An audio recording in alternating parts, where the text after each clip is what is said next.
Imagine scrolling LinkedIn and seeing a breach and thinking, damn, someone gets paid big bucks to fix this. That is cybersecurity certification world. Today, we're talking about going from script kiddie to big dog on campus and what you need to know around cybersecurity certifications. This is the DTF Cyber Podcast. I'm Damien. This is Troy. It's your boy, Fern. Let's go.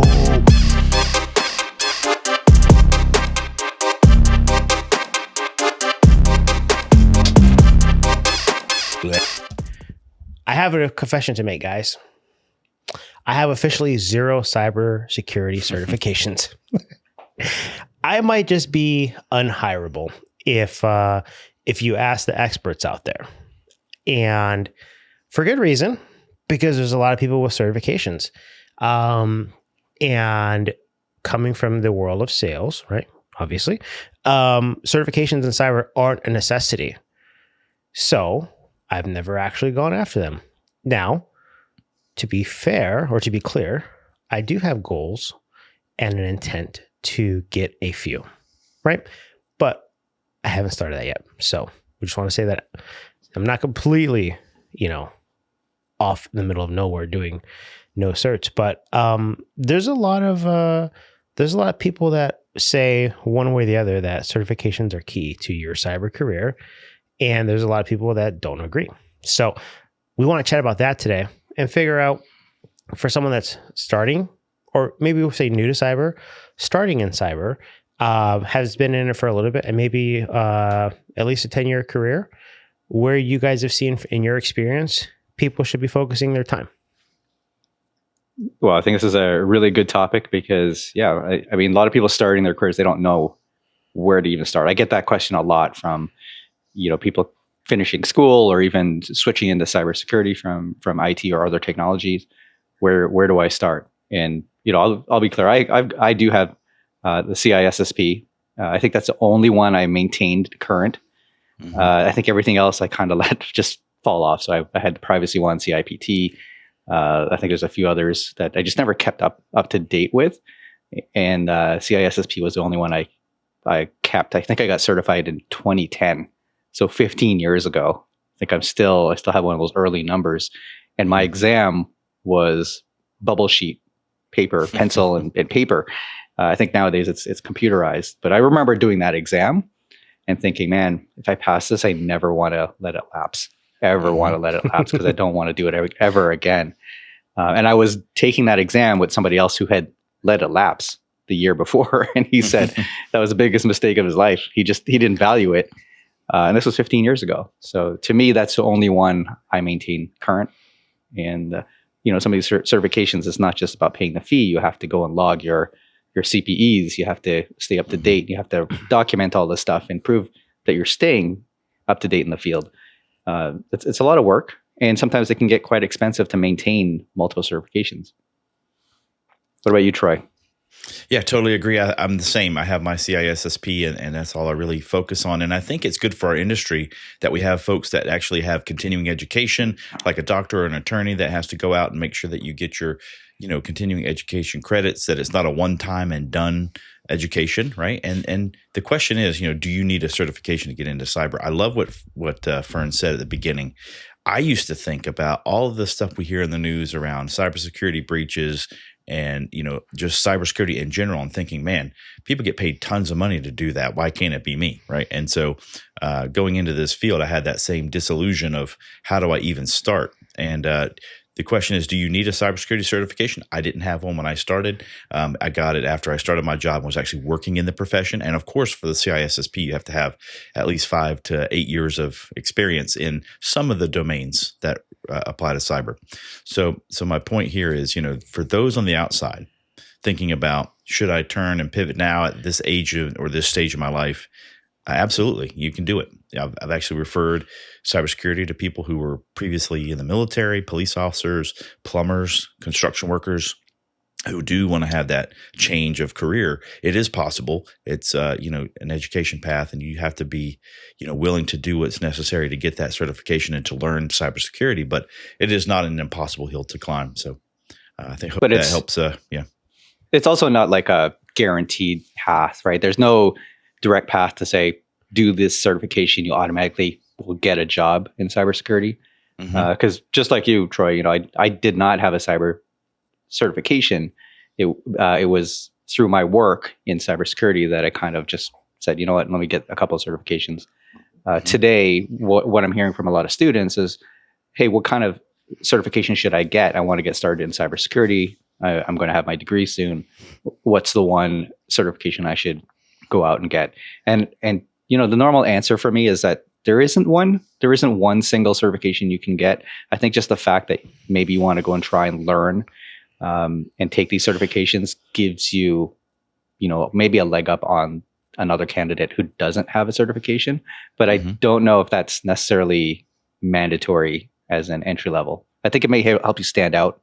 If I'm looking at a bunch of resumes and they're all new graduates and a couple people have cyber certifications, I may look at those first, right? I think so that may help you stand out, but doesn't guarantee that you're going to get a job.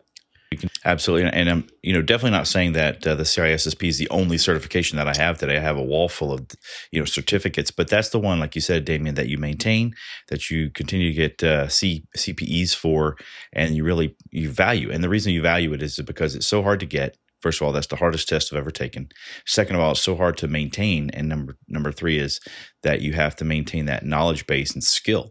So I do have a ton of other certificates that are meaningful in different ways, but the CISSP is probably the top one for me. Secondarily is I'm also certified in engineering. So AWS engineering and other routing and, internet protocol type certifications. And I think it's important to be well-rounded, not just cybersecurity focused, but networking and engineering and whatever you're passionate about. That is the key here. There are so many paths in this career that you can take in cybersecurity.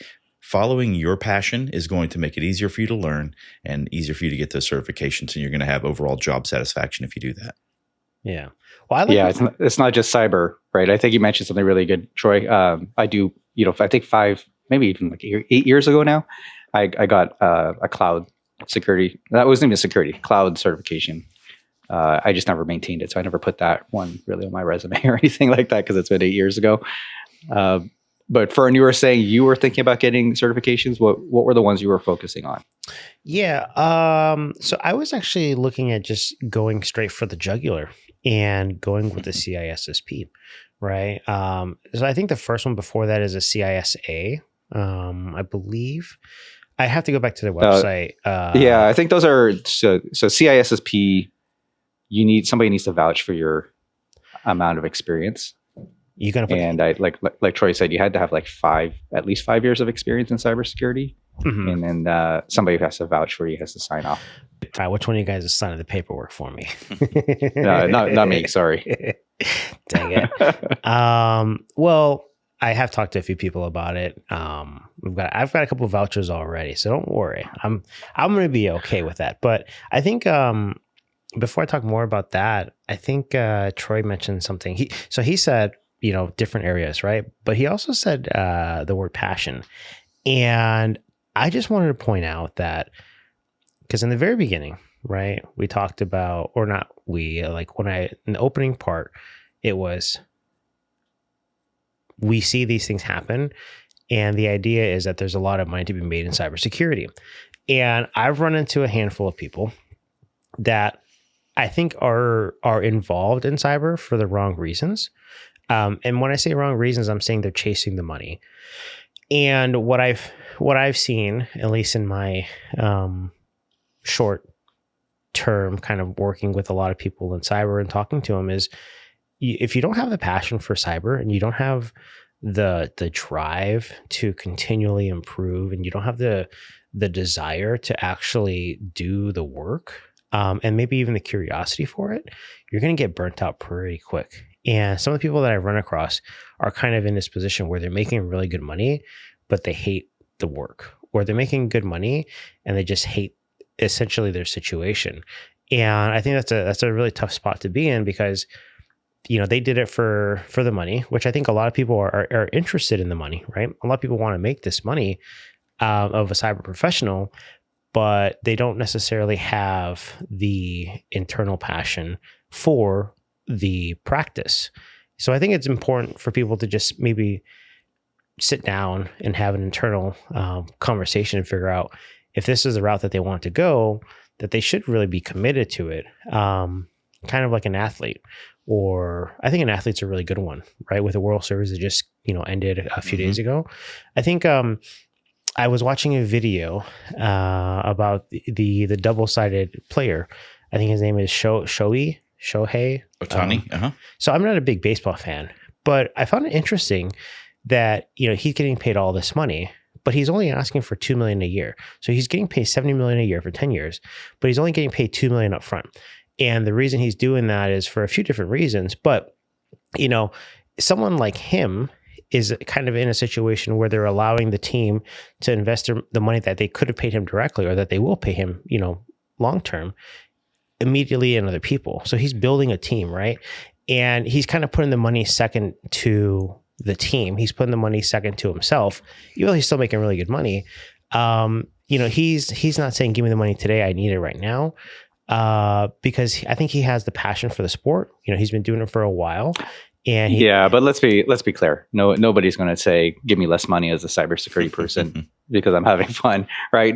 That's a completely different analogy, because those guys are getting paid millions of dollars. And, he's going to get it paid. It's just in the future, and maybe it's for tax reasons. We have no idea, right? There's other reasons there, but I get what you're saying, right? If you're passionate about this, you're not really doing it, driven by the money, right. But in reality, you are doing it to make a living. And so you do have to make enough money to live off of and not have to worry about providing for your family and stuff like that. So if that's out of the way, if money is out of the way, you're making good enough money to sustain yourself and your family, then that stress is off, that pressure is off, right? And then you still need to have fun. Now, you could have fun, being, here's a funny thing, right? I wanted to be a musician growing up. I think a lot of kids dream about, being in a band, and I had a band, and my parents were like, you're never going to make any money doing that. And so, thinking about that if that's your passion and you don't find a way that you could stick with it and make money, a lot of people can, a lot of people can't, right? That's just, are you willing to go through that struggle to try to make ends meet, to follow your passion? That's a totally different path, right? I think in cybersecurity, it's a lot easier to follow the passion and make enough money. But there are still people, there are people watching this and listening to this today that can't find a job in cybersecurity. That's the reality of it, right? And so that's what we're trying to address. Is how do you get there? Is it certifications? Is it education? I think passion is a very high mark when we're interviewing people. I got to be able to see the passion, right? Somebody who's willing to learn, somebody who's going to give it their all in order to take them to the next level and help them get to the next level. And so I think that passion is one piece of it, but we can go back to, we'll assume everybody who's listening to this podcast and watching it, they do have a passion for cybersecurity. Otherwise, why would you listen to this content for an hour? Right? So what's the next step beyond that? Yeah, my wife has a great saying. She says, if you find a job that you love, you'll never work another day in your life. And I think that's so true for cybersecurity.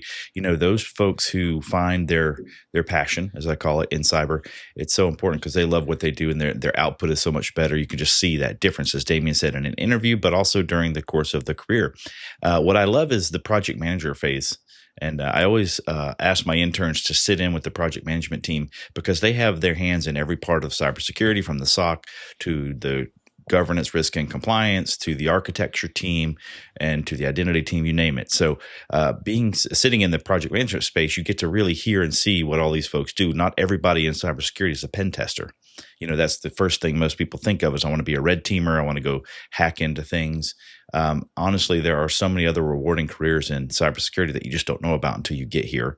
And so for those who are looking to pivot into this role for the first time, understand that cybersecurity is a very vast industry that has many perspectives, and you can find something that you're passionate about. And somebody who loves GRC is much different than somebody who loves the SOC, and they're both equally needed, equally good. And so, just find that lane that you like and follow it. That's so important.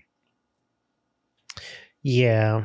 I think it's important that like you said, or like Shannon said, is, you never work a day in your life if you enjoy what you're doing. So I guess maybe that's where I was going, is like with the whole passion part, is to find something that you enjoy so much so that you actually, don't dread the Monday mornings, right? The case of the Mondays. And, maybe even Sunday, you're doing things to prepare for the Monday because you're excited to get back into the chair and do whatever it is that you might be doing for the cyber world. But I think like what Damien said is, I've met a few people that are usually in college, going to some of the places around town here, and there's a lot of them that are really involved in the community. I've met a couple of people that do a lot of the kind of volunteering at the local ISSA events, and I think there is information out there that is not consistent with what the market is actually asking. I think a lot of people say that, or a lot of people believe that having certifications is the key. But there's a lot of college grads finding out that it's not actually the case. So I guess maybe my first question officially is, do you guys even think that new grads should focus on some of these certifications, or should they focus more on the experience first and building their network, or just having all these certifications? Like, if you guys were to go back, knowing the market and what it is today, and even hiring in this market, right? Especially for you, Damien, because you do a lot of hiring. Where would you kind of focus your time if you were brand new into cyber, just graduated, or maybe you're a year from graduating and you're looking for the path to go forward? If you were, I don't think it's, and I don't think it's a one or the other. I think it's a balance. You have to balance your growth. And so if you're currently in school, I would say focus on your degree, get that finished, right? Don't try to do too many things at once. If you get an internship, that's even better, right? Because now you can take the theoretical and make it turn it into a practical experience. I think that would be ideal, right? When it comes to certifications, I'll say this, right? There's a lot of, these could be expensive, and yes, they can be, but they don't have to be. There's a bunch out there that you can probably take that would be a lot cheaper and a lot easier to get. You can look at the Google, right? Google Cloud has their GCP certifications. AWS has theirs.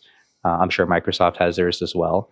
It's in the best interest of these vendors to make you comfortable with their platforms and their environments. Because if you come out with their certifications, you're familiar with it, and hopefully you'll promote their platforms. And so there's a lot of these vendors that will provide free training and free certifications on their websites. You just have to look for them. But I wouldn't necessarily go out there and look too deep or try to collect certifications. I think that sets the wrong impression as well if you're going through interviews, because I'm not really focusing on the certifications as a new graduate. If you're interviewing with me, I'm not focusing on even your education, to be honest. I really don't care where you went to school. So, you could have gone to an Ivy League school and gotten a really good degree, or you could have gone to some online school and gotten a degree. To me, it really doesn't matter. If you completed that degree, it shows that you took initiative, you went for it. And as long as it's an accredited institution, to me, that's good enough. What's important to me is how you convey what you've learned. And if I can hear that passion, like you said, Fern, if I can hear that passion in your voice and you get that across in the interview, most likely you have a really high shot at landing one of these internship positions or new and career positions that we're contracting for. But the certifications themselves show initiative, right? So I really don't care about which certifications you go and get, but if you went out and got one, it shows that, hey, I'm really interested in this stuff. I went and got it. Now, if you have, let's say, 20 certifications and you have no practical experience, that to me kind of looks like you're just collecting certifications, or are you really interested in these, or are you just really good at taking tests, right? Yeah, and so, yeah, I mean, have you ever seen that, Troy, where you get a candidate who has like too many certifications? I have, absolutely. It's like, they went online and just said, how do I, apply for and get these certifications, some of which are not meaningless, but definitely not up to the value of some of the ones that are more accredited, as you mentioned, Damien. But I do think, we've talked about the CISSP. Let's talk about some of the entry level ones that folks do get to get their foot in the door. The CompTIA Security Plus, that's a beginner's certification. I don't mean to discount it, because it is a very difficult one to go and get, but it's a good first step. Also, the Certified Ethical Hacker. Those two I tend to see a lot from people who are just getting into the industry, to go out there and get your basic knowledge. You get the Network Plus and the Security Plus from CompTIA. It just shows that initiative. Plus, you're getting a basic knowledge. But if you come in with 15 certifications from all these online sources, it just looks like you're either a try hard or you're just trying to fool me that you know what you're doing. Instead of that, show me in person that you have that passion, that you can do something interesting. And I think, Damien, you mentioned this before, but I'll reiterate. People who have like a lab at their house, they've set up a virtual machine to test things, and they can walk me through their architecture. It's like, hey, I set up a home Wi-Fi lab and I've got a server running with these vulnerabilities that I can red team on. That shows a lot of initiative, very impressive. And maybe you putting those certs to use on your own home infrastructure will really sway me to seeing your technical chops. Yeah, and it's not even home labs anymore, because you could do all this virtually, so you can have it hosted in the cloud.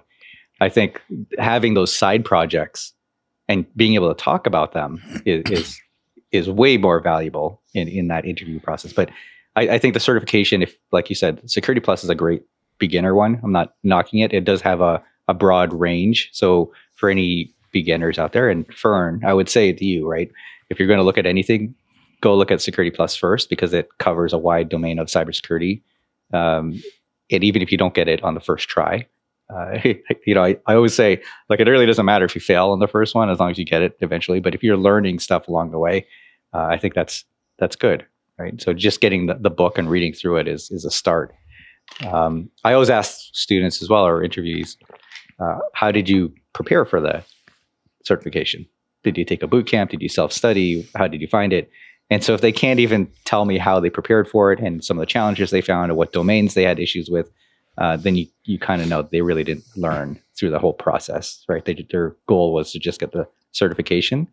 But I want to hear about the experience as well. What did it take to study for it, and how did you find it, and what did you like? What did you have challenges with?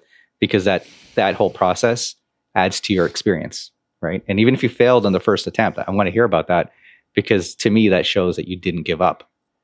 And if you go in and you failed, and that's a kick to the gut. Hey, I failed. Maybe I'm not good enough for this. But then you went back and tried again. You figured out, okay, what did I fail in?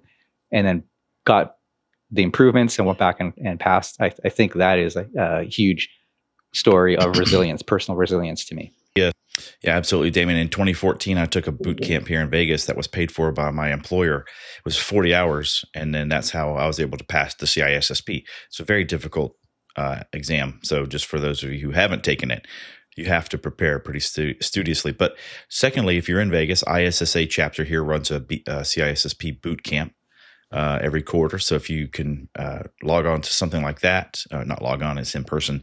But one other thing that came out of that is that Shannon, my wife's also a CISO and CIO, as many of you know. She found her latest security analyst at that boot camp. We came in, we taught one of the sessions, and she met someone who later became a cybersecurity engineer for her. So these are networking events. These boot camps are not just a place to go get an exam. It's also a way to network with your community and people who might become your employer. So it's so important to tie in your networking with your learning, because those two things go hand in hand.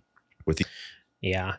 When Damien was talking about kind of getting the certs as one part, but actually having the experience as the other, it reminded me of, I don't think I've shown either of you guys my wall of fame in my garage.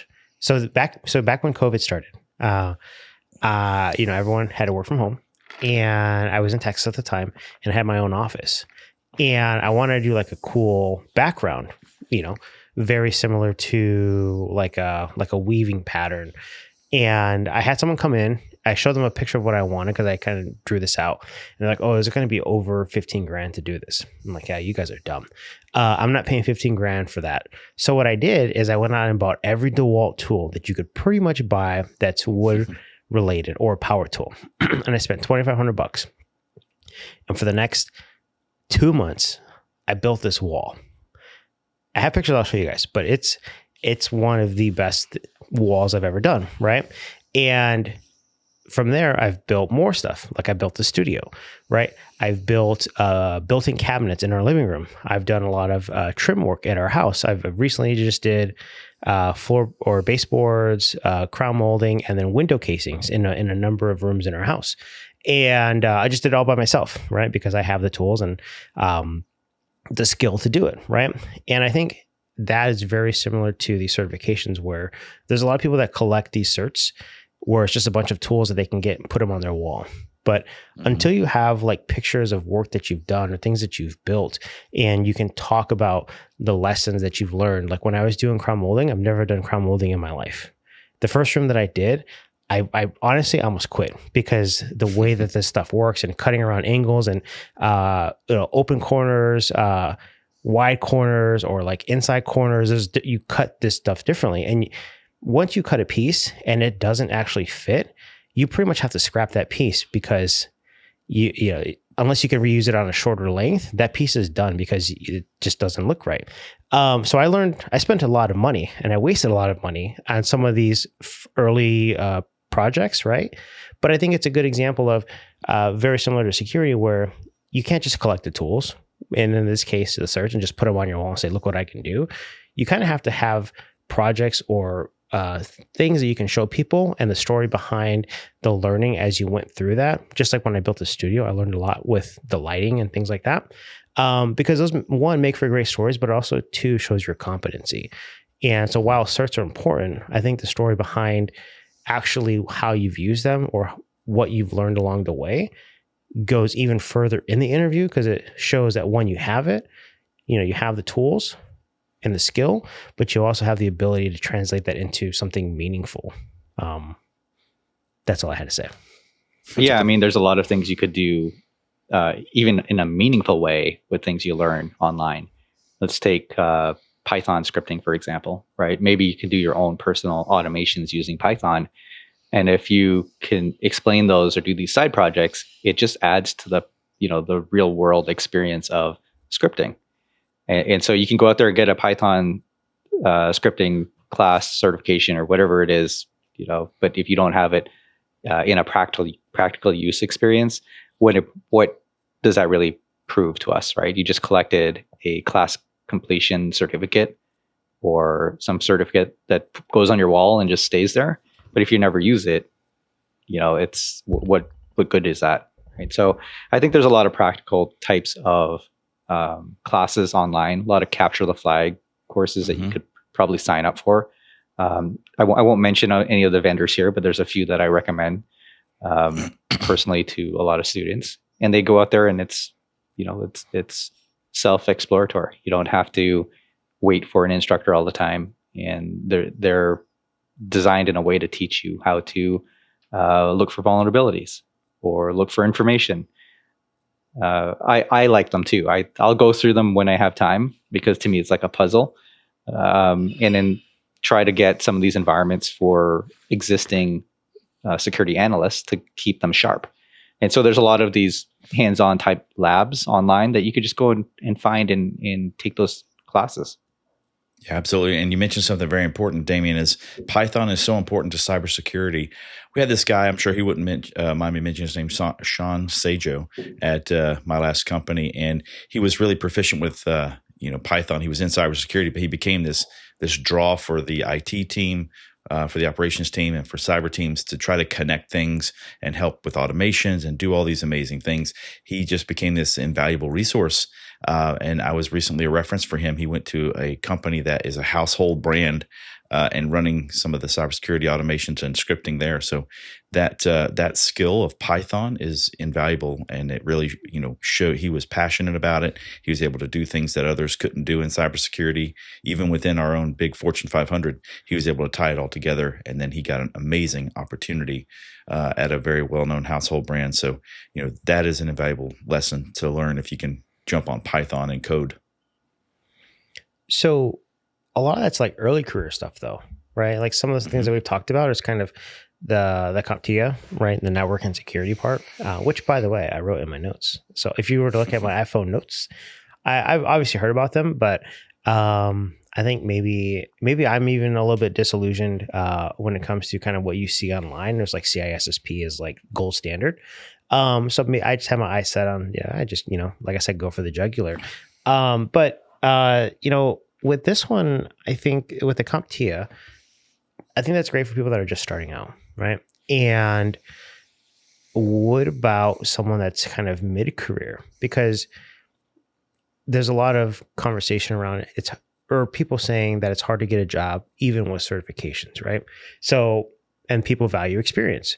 But if someone has, we'll say 10 years of experience, or maybe between 5 and 10, or maybe 2 and 10, they now have the experience, and say they get laid off, which happens, right? There's been a lot of layoffs recently. Even at some of the cybersecurity companies in the resale world, there's people getting laid off, right? And not everyone has a certification, even though they have the experience. So, my next thought is, well, what if you've been in cyber for a while, you have the track record of experience, and you might have the network, but you don't have certs? Like, do you guys see that as good, bad, or are you kind of indifferent to that specific situation? I think there's always one certification, right, that a lot of these companies are looking for. It just, CISSP is just one of the ones with the biggest reputation. And so you'll see that as equivalent. They'll say CISSP or CISA or equivalent. I don't know what equivalent means, but essentially to get past the screening phase, they normally require one certification. And so mid-career, I think that's where CISSP comes in, because you need to have that 5 years of experience, and somebody needs to vouch for you. And you need to maintain your CPEs year over year, right? So that's probably the gold standard right now. But there are other ones. I don't want to say this is the only one you have to go after.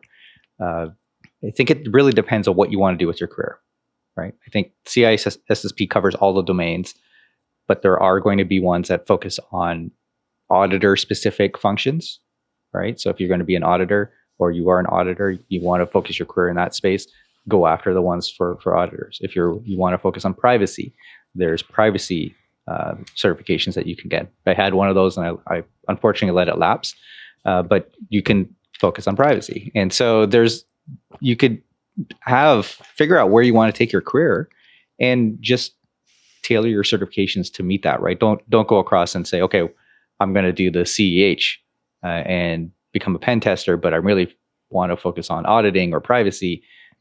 We talked about cybersecurity being multiple domains, right? But pick where your interests are and focus your education and your certifications down that path.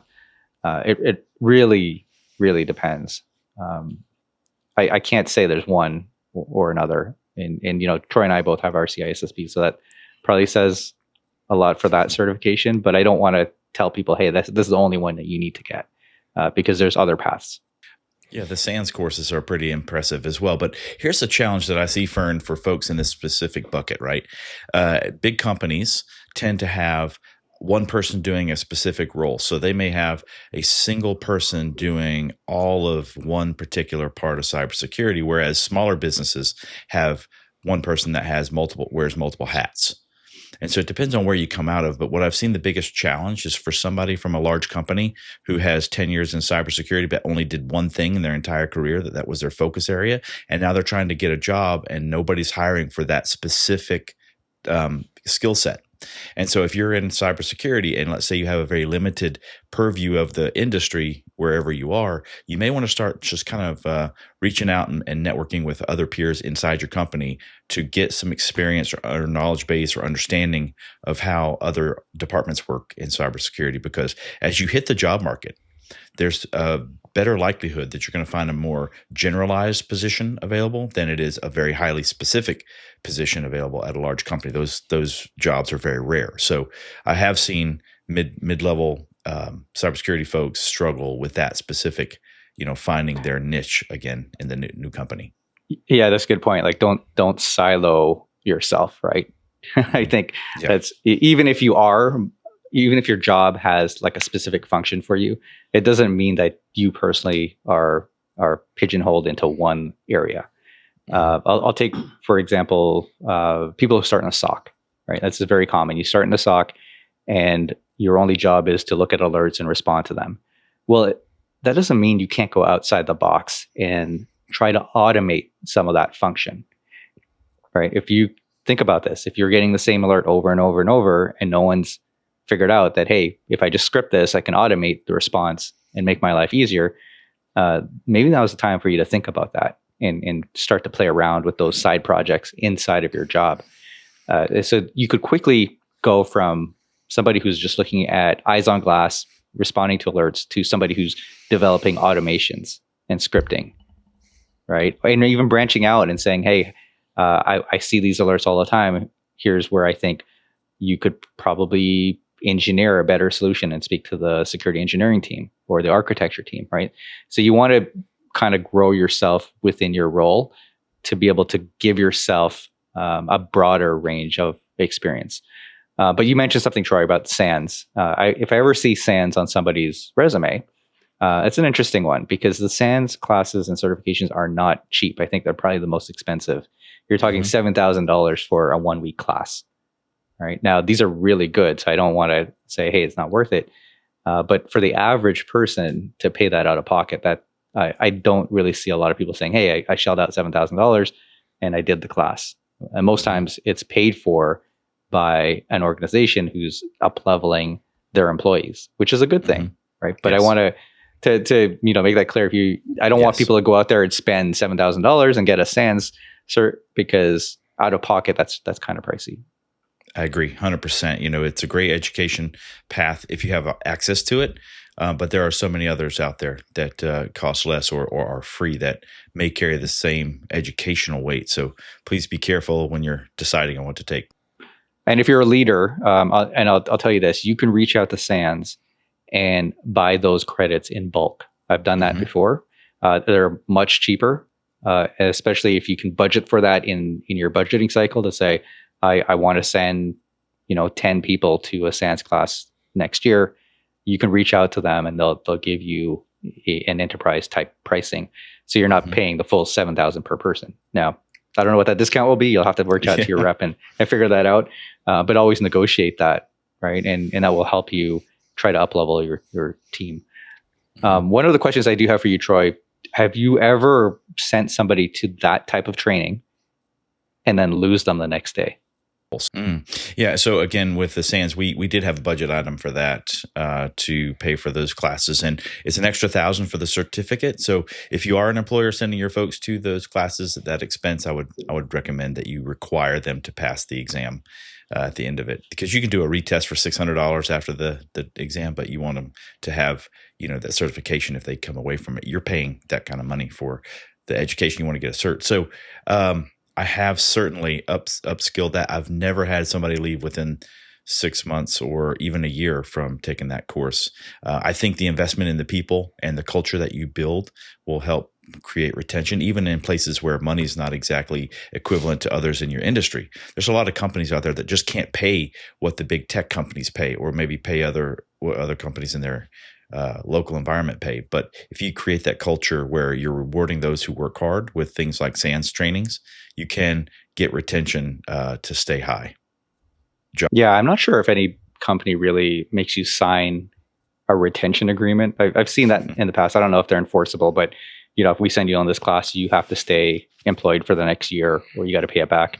I've seen that happen in the past. I don't know if that still happens today, but really, the way I look at it is if a company's paying for you to take this really expensive class, that's probably a good thing, right? That's probably a good company culture. So I don't know anybody who would necessarily take the class and then leave the next day, unless you're really unhappy and you're just looking for an exit. But if that company is paying to up-level you, most likely you're performing really well. You have, they see you as potential promotion soon. Because they want to up-level you and upskill you. It's interesting. We're talking about two sides of a coin here. We're talking about how hard it is to get into the industry and for people to move around within the company there. And also we're talking from the other side of that coin as an employer in the company, how we can retain talent. It's so difficult on both sides. So, there is, there are opportunities out there. Just looking for those is, I guess, connecting those dots is the hard part. Yeah, but Fern, you asked about mid-career, right? So that's sort of like the mid-career. The hard part is the entry, what certifications do I get? How do I get in through the front door? And then the question beyond that is, how do I grow into the next mid-level roles, and what certifications? But if you find that company culture that's willing to invest in you and provide training and give you freedom to move across domains, I think that is highly valuable for the later stages in your career, so that, like you said, Troy, you're not stuck 10 years or 15 years in one position doing one thing where you're not broad enough for future jobs. Mm-hmm. Yeah, I think so. Basically, what I'm hearing though is, if you're mid-career, right, you've been around for a little bit. If you don't have any sort of certifications, at least start working on something, rather than just kind of saying, "Well, I've got the experience," right? Because, and I'm not joking you. This is 100% true story. Someone sent me what was it? I guess what's the phrase? A job posting, right? And it was for a sales role, and that sales role actually in its in the requirements listed CISSP or equivalent, right? As not required, but like desired. And I was thinking, most people in sales don't even know what's going on, right? What do you mean give them a CISSP, right? And so clearly, like, even in the world, it's kind of translated into the world of sales, where if someone's looking at sales role or in security, and maybe this was a very specific case where it's like a sales role for security, and it listed on there. Maybe in a lot of these other companies, they're doing the same thing where they're looking for people to have more certification. So it's not just practitioners, right? It's kind of spilled into the sales world. And I thought that the way I kind of read that is that if they're looking for like a sales engineer, right? Most likely somebody with a CISSP is coming from the customer side. Mm-hmm. And perhaps they're looking for somebody who was a practitioner that could also present and sell, which is very rare, right? There's not a lot of people who want to switch from, an operational role within a company and move over to the sales side. But there are people who want to do that. Mm-hmm. And so maybe that's their target. They're looking for somebody who's already operationalized an environment and has already been on the customer side and now wants to turn around and try to sell it to their peers. I see that commonly, but I don't know if that's necessarily for an account manager. That's more along the lines for a solutions architect or a sales engineer. I'll send you the job posting. You can tell me what you think. They might be asking for a lit, or they might be looking for too much for what they're. The question is, what's CISSP equivalent, right? What do they consider equivalent? Is a Security Plus equivalent? Maybe 10 years, or maybe I don't even know. I think there's a yearly minimum, right? I don't know what that is. It might just be 20. So who knows? But either way, I just thought it was interesting that it was listed there. But like you guys said, kind of focusing on something and then going deeper into the route that you plan to go career-wise is important, right? So don't necessarily rest on the use cases or examples that you have or the past experience, because, and this is maybe something that's worth mentioning too, is a lot of times people's resume and experience doesn't make it to the hiring manager if it doesn't get through the systems that read them, right? And I forget the acronym that they use for the tool that scans resumes, but a lot of times if you don't have certain requirements or you don't score well on like a first pass of the resume into these systems, you don't make it to the next phase. So you could be maybe one of the most qualified people, but if you don't have certain phrases or words on your resume and you don't score well, you may not make it to the next round, or at least even to the part where they're considering it, right? So I think at a bare minimum, like when you're looking at applying in today's market where people are using automation tools like AI tools and things like that are scanning resumes and they're looking for very specific words or phrases, it's worth investing in some of these certifications because at the very least, the experience is going to help you with the interview. But unfortunately, you got to get through the checks, right? The automated checks. That's why, like sometimes we always say, hey, reach out to your network, right? Because the network will have you bypass that automated check. Because if you think about this, if your friend takes your resume and walks into their boss and says, hey, I know this person from, our monthly local security meetup, and he's a great guy or great gal, you should talk to them. Guess what? You're probably going to get at least a phone call, and you bypass that. So reach out to your local community, like we've said. I know in the Phoenix area, we have the monthly meetups, and there's a lot of people there who are looking to hire or even looking for jobs. And so if you're a hiring manager, you may want to just go hang out once a month. Even if you're a salesperson, you may want to just go hang out once a month. It's more social than anything. And we talk about these same topics, certifications. How do I get into the industry? What certifications are good? And even what projects, right? So I think getting the certifications to pass the AI gatekeeper is one step. The other one is to, network and get somebody to recommend you and provide that reference up front. Yeah, there's a website that I was introduced to a few months ago called hunter.co.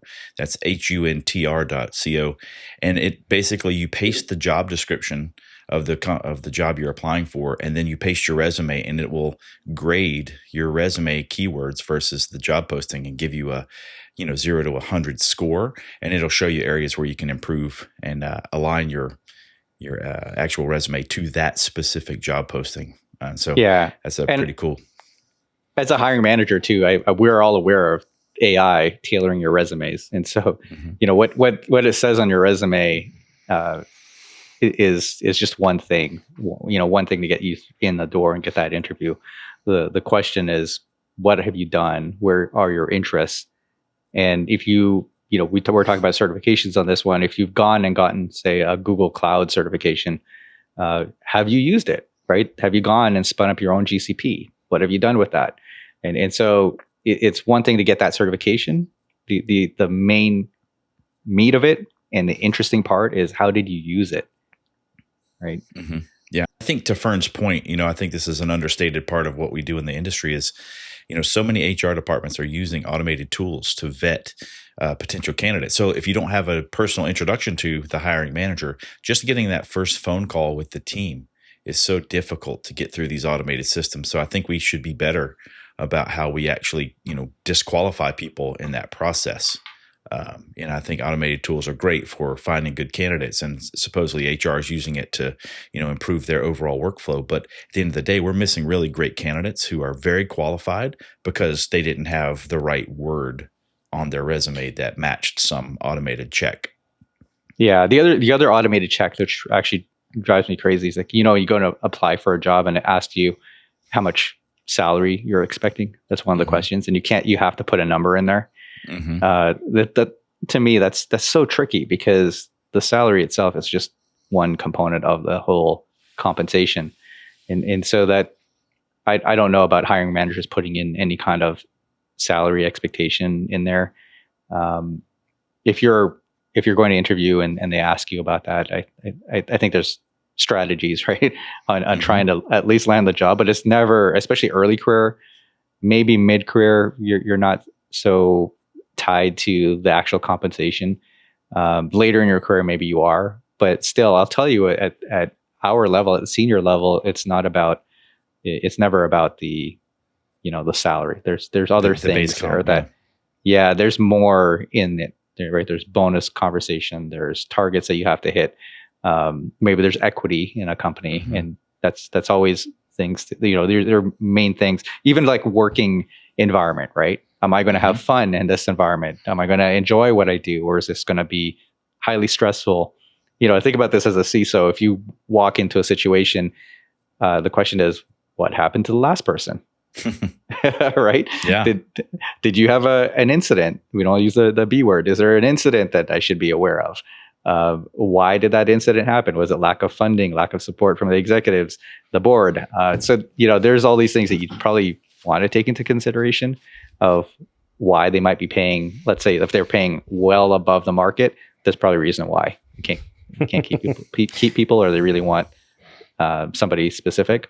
Or if they're underpaying, they is that also an indication that they just want somebody to take the role and you won't get enough support? I don't know. There's a conversation there that has to happen though. Yeah.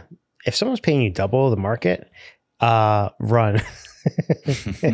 I mean, maybe you want to show up for a little bit and just, vet it out, but I can't imagine that would be going well. Or if it's like, if you're looking at a job that should be like 100,000, you're getting 150. To me, that seems like a red flag, but I'd probably still apply, right? Making it a few extra 50 grand. And if it doesn't work out, it doesn't work out. But if it does, you did miss out on the opportunity.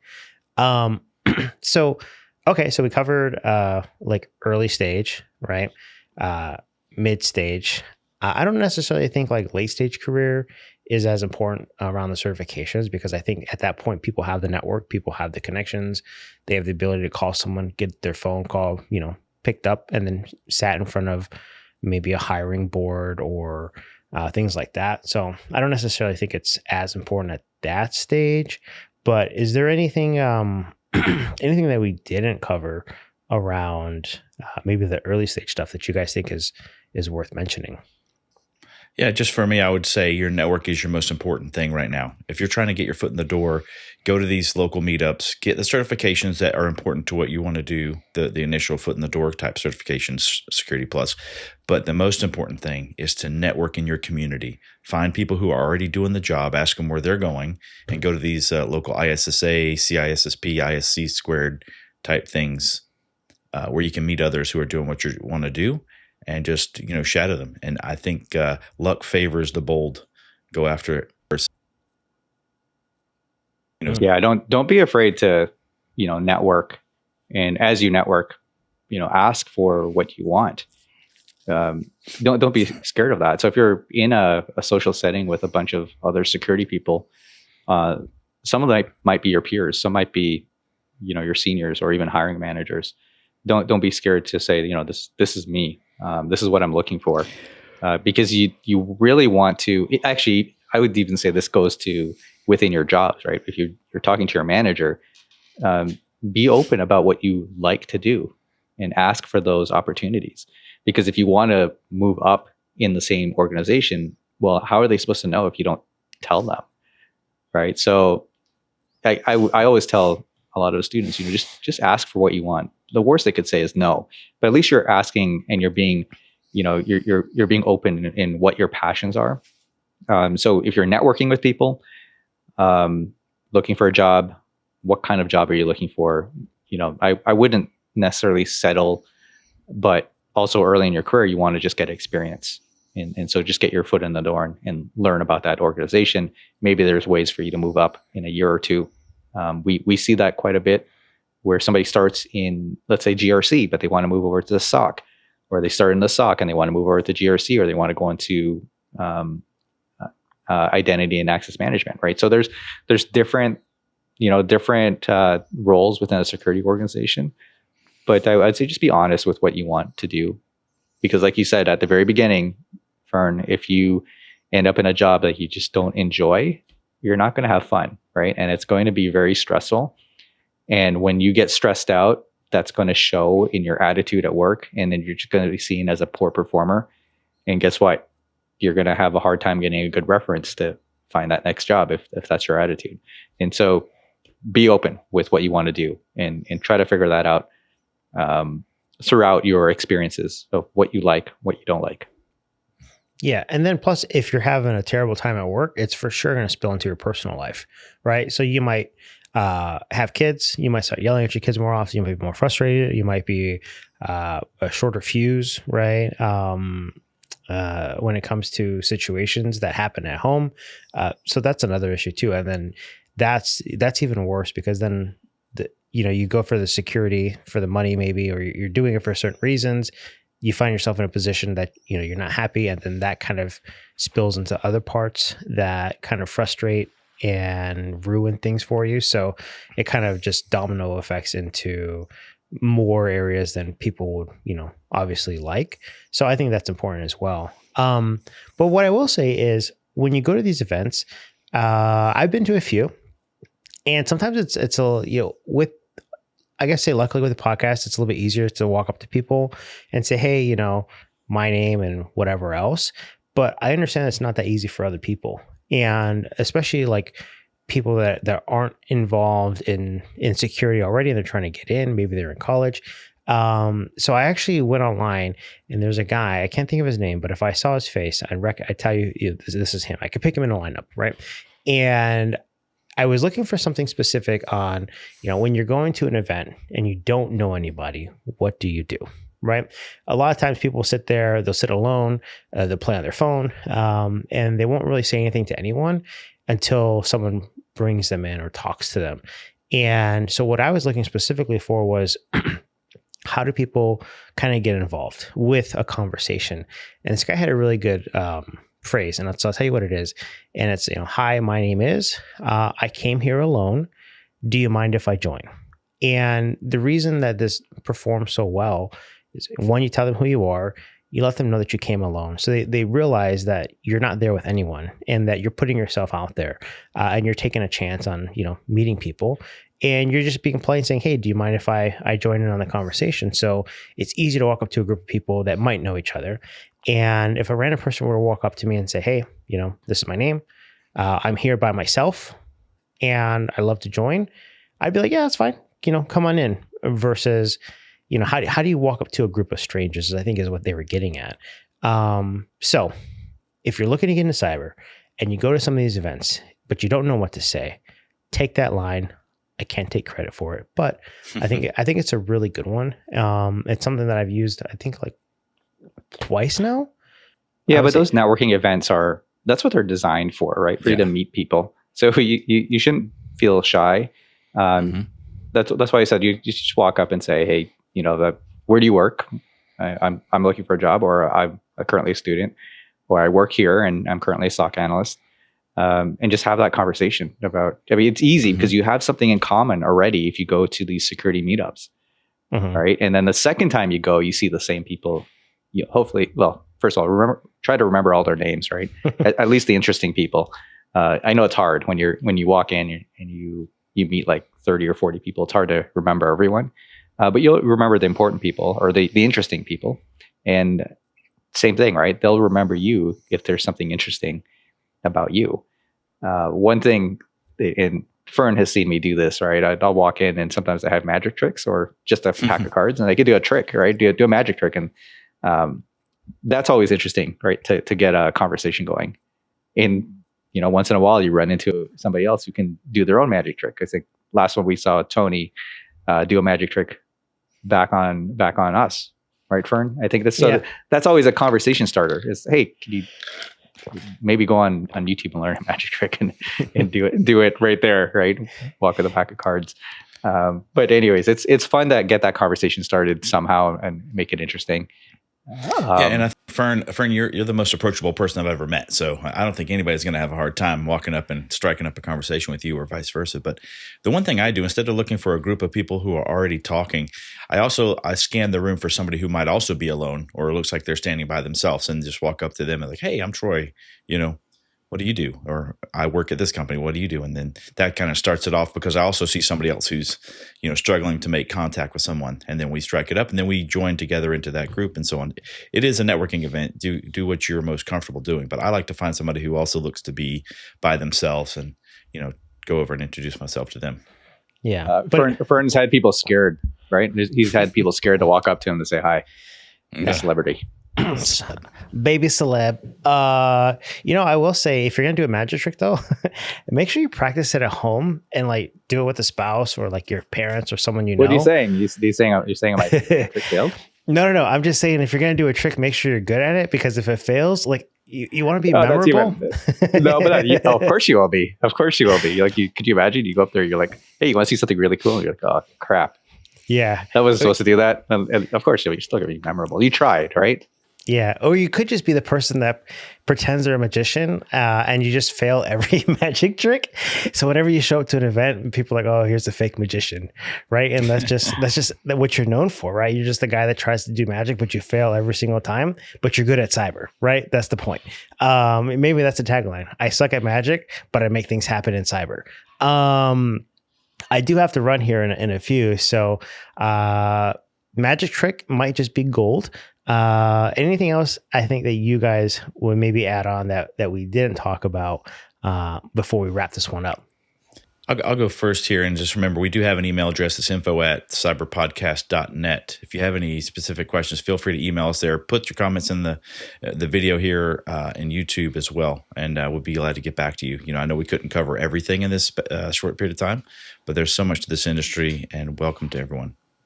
Yeah, I think that the email address is dtf@cyberpodcast.net. If you're looking for, any tips or pointers or questions, just email us there.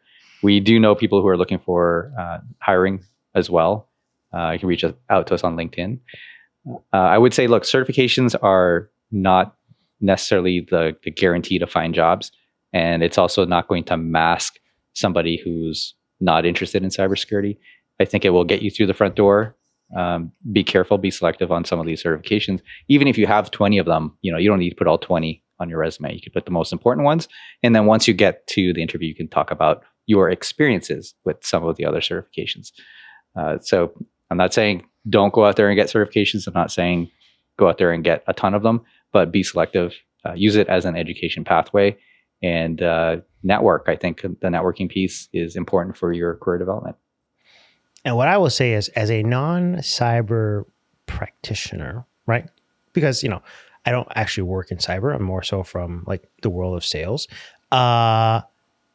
Take the advice on the CompTIA, networking security. I think the networking plus security plus, they're in my notes, so they should be in yours at least early on if you're looking to do some of these early certifications. So I'm going to take Damien and Troy's advice. I'm going to see what that looks like, figure it out here in probably the next few months. And who knows, maybe by episode like 30 something, I'll be certified. I don't know if that's possible, but I could dream big. And I guess with that, we'll see you next week.